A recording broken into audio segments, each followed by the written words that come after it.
What's going on, guys? Gabe the Great here again for another video. And usually I don't do reaction videos, but this article came up as I was working on videos that I'm going to be doing this week.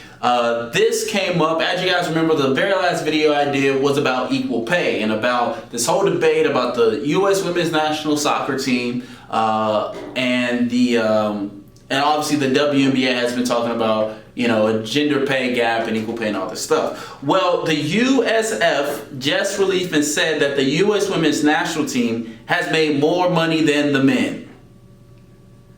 Oh, man. So, this is actually quite funny, So basically, I'm going through a little bit of the article. I'll scroll. You can stop on the video if you want to read it. But essentially, they took financial data for basically the past 10 years. And I'll read this little paragraph right here. It says, among the conclusions, which U.S. Soccer said were verified by an independent accounting firm, are that women's players were paid $34.1 million by the Federation from 2010 to 2018 in salaries and bonuses, 2018 the most recent fiscal year for which information was available. That also includes the National Women's Soccer League salary paid by U.S. Soccer for national team contracted players. Members of men's national team were paid $26.4 million by the Federation over that same period. Come on, man. This goes back to the point that I was talking about. One of the things I talked about in the last video was that one of the biggest issues facing the gender gap it's number one, the gender play gap. We talked about that, how men and women just don't choose to play the same sports. But even more than that, the women who are playing the sports, they're just not business savvy. Like they don't understand how sports business works. And it's not their fault. A lot of male players don't understand how business works, but because they have more experience, they've been able to fight for more stuff, right? It later goes on to say that his letter stipulated that the totals do not include money received by U.S. Soccer from FIFA for the World Cup bonuses.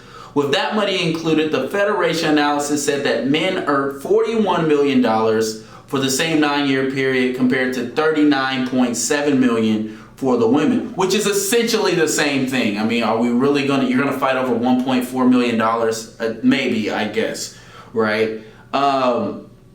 And basically they go on to say that they shouldn't be held responsible for FIFA's inequality.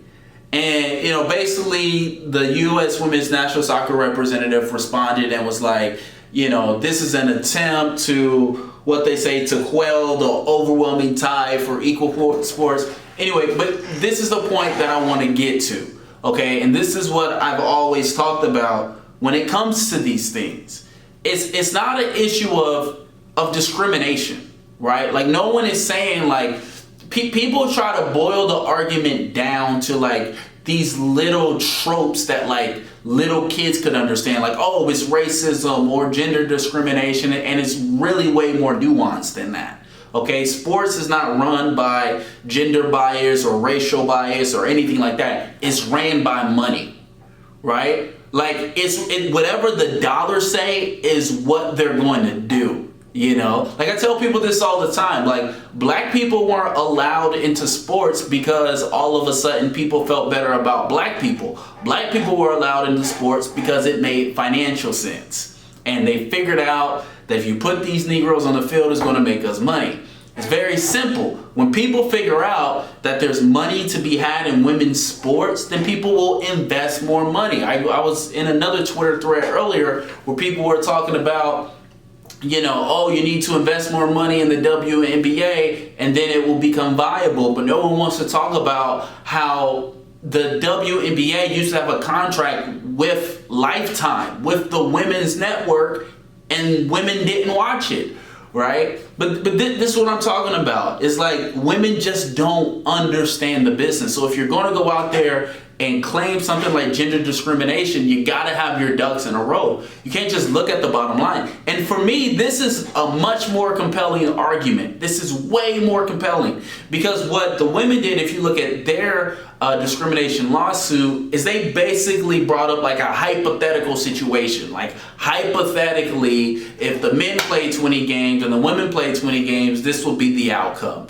When in actuality, what they did, what the Federation did, was says, well, this is what actually happened. Forget your little hypothetical thing. This is what's actually happening. And for me, it's like the ultimate mic drop. Again, I don't want women not to be paid. My daughter loves soccer. She's about to play soccer in a couple weeks. Like, she loves soccer.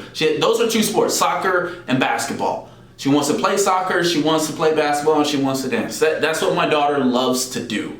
Okay, so it's not like I don't want them to get paid more, but you gotta have your ducks in a row. You just can't be like gender discrimination and anything. And again, it really speaks to what I was talking about, right, in the last video. Like, it's on women to understand the game more. It's on women to understand the sports business better.